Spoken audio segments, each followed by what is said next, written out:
नमस्कार, आप देख रहे हैं मॉर्निंग न्यूज़ इंडिया और मैं हूं आपके साथ अंबिका शर्मा।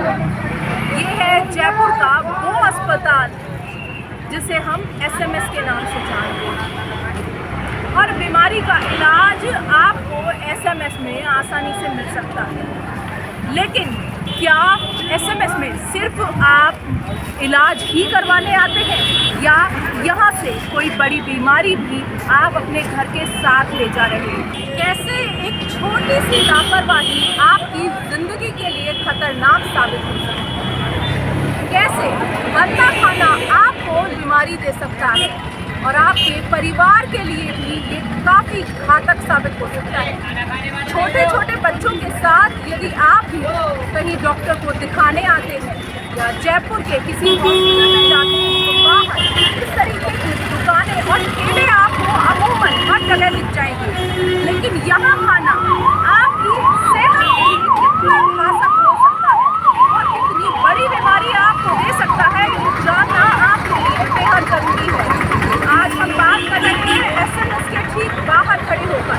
एसएमएस हॉस्पिटल वो हॉस्पिटल जहां पर पूरी देश भर से मरीज आते हैं। खास तौर से राजस्थान का एक बड़ा हिस्सा ऐसा है जहां से यहाँ मरीज आते हैं दिखाने के लिए और उनके साथ उनके परिजन भी होते हैं। ऐसे में खाने पीने का सामान खरीदना या मरीज के लिए जूस लेना हो तो ठीक बाहर लगे इन ठेलों पर आप ज़रूर आते हैं, लेकिन क्या ये आपकी सेहत के लिए अच्छे हैं या आपकी बीमारी का भी कारण बन सकते हैं?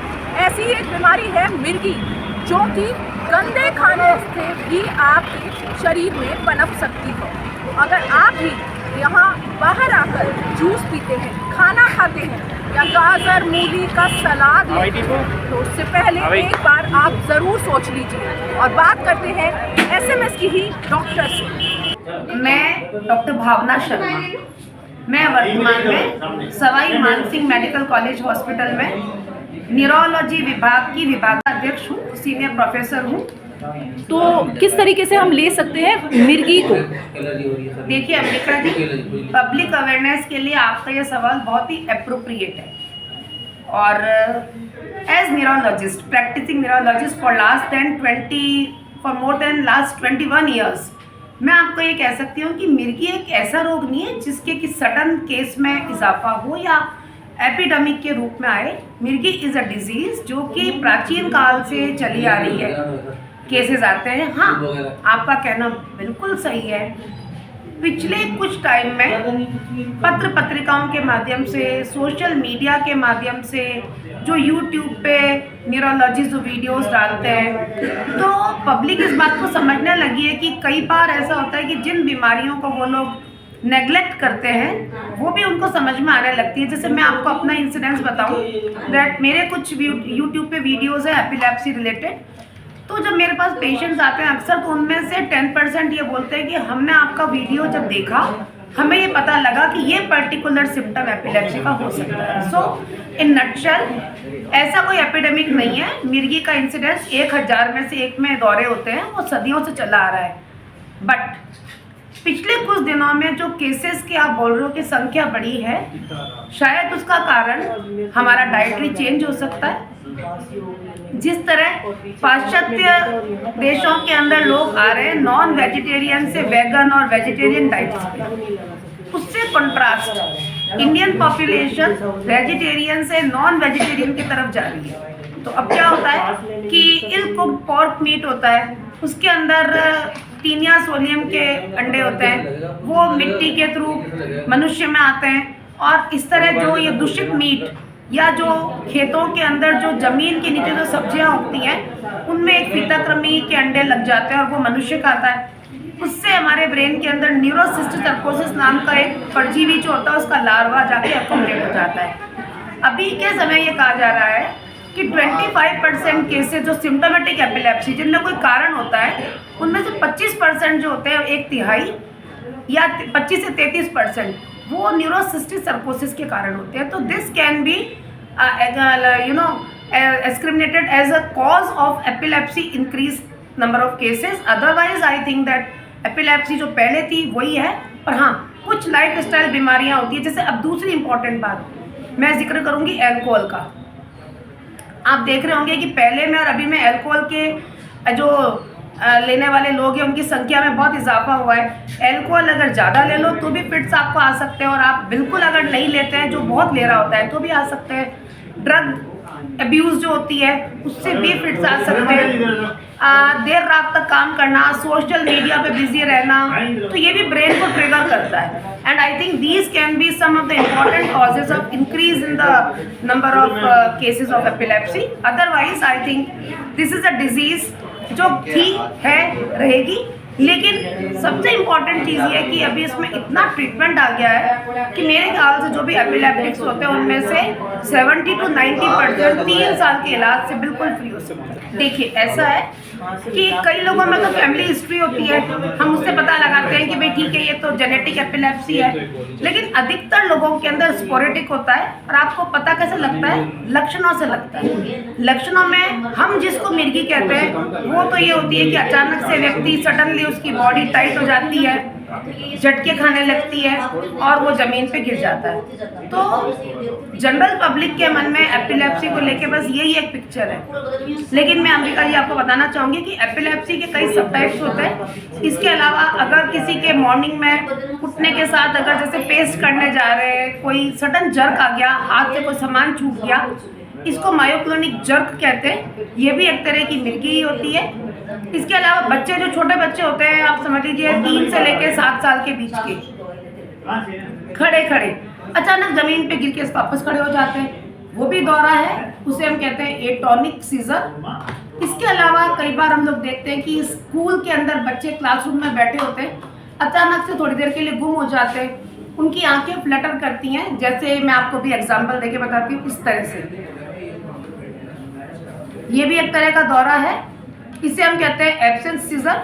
और इसके अलावा हम लोग एक अलग तरह का दौरा होता है जिसमें क्या होता है कि आप वातावरण से कट जाते हो 2-3 मिनट के लिए, आप आराम से बैठे रहते हो, बेहोश भी नहीं होते, बट 1 से 2 मिनट के लिए आप आसपास के एरिया से बिल्कुल कट जाते हो, आपको उसकी कोई मेमोरी नहीं रहती। अगर आपसे कोई बगल में बात कर रहा है तो बगल वाले को लगेगा कि अमुक व्यक्ति हमारे साथ नहीं है अभी, और वो व्यक्ति जिसको दौरा आ रहा है उसको भी पता नहीं लगता। तो टेम्परेरी अनअवेयरनेस अबाउट एनवायरनमेंट, ये भी एक तरह का दौरा है जिसे हम कहते हैं complex partial seizure. Last but not the least, अगर किसी के कॉन्शियसनेस रिटेन होते हुए सडनली एक हाथ या एक पाँव सडनली जर्क करने लग जाए इस तरह से, इसे हम कहते हैं सिंपल पार्शियल सीजर। और अक्सर ऐसी चीज़ों के अंदर, सिंपल पार्शियल के अंदर न्यूरोसिस्टिक सर्कोसिस एक इम्पॉर्टेंट कारण है। तो ये दौरों के प्रकार हैं जी। तो मिर्गी के दौरे को तुरंत कैसे पहचानें और उसके लिए तुरंत क्या किया जाए? मिर्गी के दौरे को तुरंत पहचानना, तो जो मैंने अभी आपको लक्षण बताए उसी से आप पहचान सकते हैं, और जितनी पब्लिक में इस बात को लेकर अवेयरनेस होगी जल्दी पहचान पाएंगे। इसके अलावा जिस व्यक्ति को दौरे आते हैं वो अपने पास में एक कार्ड भी लगा के रख सकता है कि भाई मुझे ये प्रॉब्लम है, हालांकि इसमें टैबू है तो लोग लगाते नहीं है, because no one would like to be called as an epileptic. General एक कंसेंसस है, कई इश्यूज होते हैं, लड़कियों के साथ ज़्यादा होते हैं।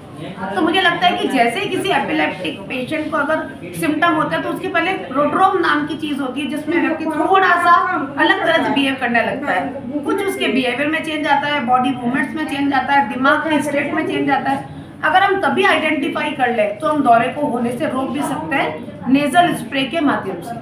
मसलन हमने रास्ते में अगर किसी इंसान को मिर्गी का दौरा आते देखा तो तुरंत सबसे पहले क्या फर्स्ट एड एक हम मानते हैं कि क्या फर्स्ट एड उसे देना चाहिए? ये तो बहुत ही अच्छा सवाल है। बेसिकली देखिए, अधिकतर लोग आइडेंटिफाई नहीं कर पाते, आइडेंटिफाई कर भी पाते हैं तो उनमें से कई डॉक्टर नहीं होते अगल बगल में, तो वो दवा नहीं दे पाते। परंतु कुछ चीज़ें ऐसी होती है कि जिनको करने से आप उस व्यक्ति को उस दौरे के कॉम्प्लिकेशन से बचा सकते हो। एक बार अगर दौरा आना प्रारंभ हो गया तो वो 1 या 2 मिनट का दौरा तो आएगा, लेकिन इस दौरान हमें क्या सावधानियां बरतनी चाहिए इस पे मैं अब आपको बताती हूँ। सबसे पहले तो जिस व्यक्ति को दौरा आ रहा है आप इसको एक करवट पे कर दीजिए, आप उस पेशेंट के सिर के नीचे एक हाथ रख दीजिए ताकि उसका जो सिर है वो सड़क से या जमीन से टकरा के चोटग्रस्त ना हो, उसको हेड इंजरी ना हो और उसके सिर को आप बचा सके। उसके बाद में आपने देखा होगा कई लोग जूता सुंघाते हैं, प्याज सुंघाते हैं, जीभ के अंदर चम्मच डाल देते हैं, लेकिन मैं आपको बताना चाहूँगी इन सब चीज़ों का बहुत खतरा होता है। अगर आपने जीभ में चम्मच डाल दिया तो जीभ मुड़ करके चम्मच कट सकती है चम्मच से। ये काम कभी नहीं करना चाहिए। दूसरा, जूता सुखाना, कंबल से उड़ा देना, ये सब अंधविश्वास है। इनसे दौरा कभी ठीक नहीं होता। सबसे इम्पोर्टेंट है कि दौरे के मरीज को आप बिल्कुल खुला छोड़ दो, उसकी बॉडी को आप टाइट ना पकड़ो और उसके सिर को एक साइड कर दीजिए, जिससे उसकी जो लार होती है वो जमीन पे गिरे, ना कि उसके अंदर लंग्स में चली जाए। बिकॉज लंग्स में जाती है तो उसको एस्पिरेशन हो सकता है, इमीडिएटली ऑक्सीजन लेवल कम होके आईसीयू में जाना पड़ सकता है। तो ये जनरल प्रिकॉशंस हैं। एंड 1-2 मिनट में जैसे दौरा खत्म होता है उसी पेशेंट को निकटतम हॉस्पिटल में ले जाना चाहिए। कुछ दवाइयाँ होती है, स्प्रे होता है, सबलिंगुअल टैबलेट्स होती हैं, तो आप एक बार दौरे का होना रोक सकते हैं। अब एक और सवाल हमारे सामने उठता है कि हम अगर हॉस्पिटल आते हैं तो क्या हॉस्पिटल के बाहर जितने मरीज़ होते हैं वो यहाँ पर खाते पीते हैं? जैसा हमने जाना कि एक कृमि होता है जो मिट्टी के अंदर से मरीज़ के अंदर भी जा सकता है, जिससे मिर्गी का दौरा पड़ सकता है।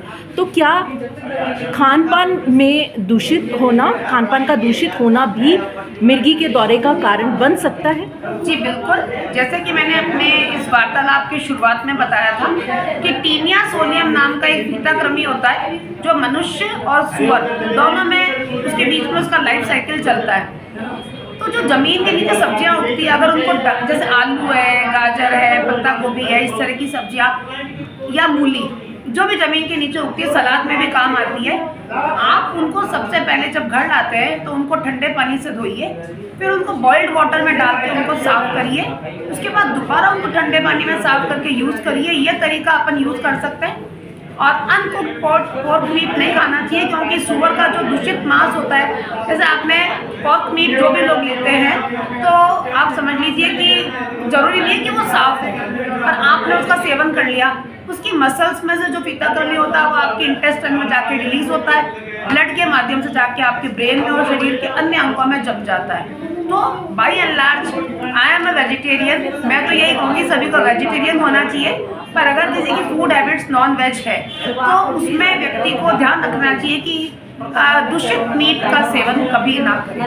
एंड ऑफ कोर्स यही कारण है कि अभी एपिलेप्सी के केसेस जो आप कह रही है कि इंक्रीज हुए हैं, तो ये एनसीसी की ज़्यादा लाइमलाइट में आ गई है बीमारी। पहले भी होती थी, पर चेंजिंग डाइटरी हैबिट्स होते हैं। तो डाइटरी हैबिट्स के अंदर हमें ये ध्यान रखना चाहिए कि हम जो भी खा रहे हैं कम से कम हम ये ध्यान रखें कि जहाँ पे दूषित माहौल है या पानी, गंदे पानी की सब्जियाँ हैं, तो वहाँ पे अपना प्रिकॉशन रखें और साफ़ सुथरा खाना खाएं। बल्कि मैं तो सभी वेंडर्स को जो कि फूड का चेन बना के रखे हुए हैं, जो खाना जिनके यहाँ होता है, ढाबे, थड़ियाँ एंड ठेले वगैरह में, इस पर मैं छोटा सा सब्जियों की सफाई का ध्यान रखें। बीच में मैं इसमें एक सवाल करना चाहूँगी कि हम अगर एसएमएस आते हैं तो हम एसएमएस के ठीक बाहर कई सारी ऐसे ठेले देखते हैं, ऐसी दुकानें देखते हैं जहाँ पर जूस भी होता है, जहाँ खाने का सामान भी होता है। तो क्या ये भी एक बहुत बड़ा कारण बन सकते हैं किसी भी मरीज को या किसी भी मरीज के परिजन को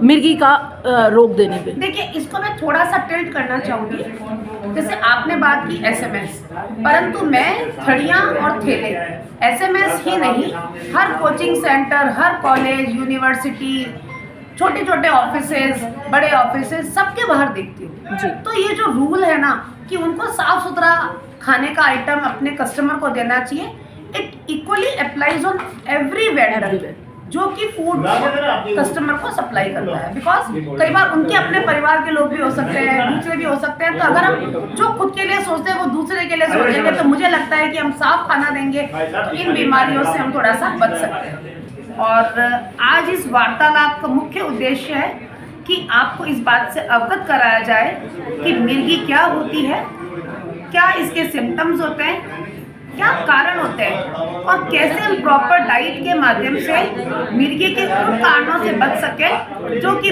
जिनसे हम बच सकते हैं, जैसे कि न्यूरोसिस्टिक सर्कोसिस। और मुझे लगता है कि awareness is the key to the treatment. तो जितने हम अवेयर होंगे उतना ही हम डिजीज को अच्छी तरह से हैंडल कर पाएंगे। ऐसे ही और वीडियोस देखने के लिए सब्सक्राइब करें मॉर्निंग न्यूज इंडिया को और जुड़े रहिए हमारे साथ।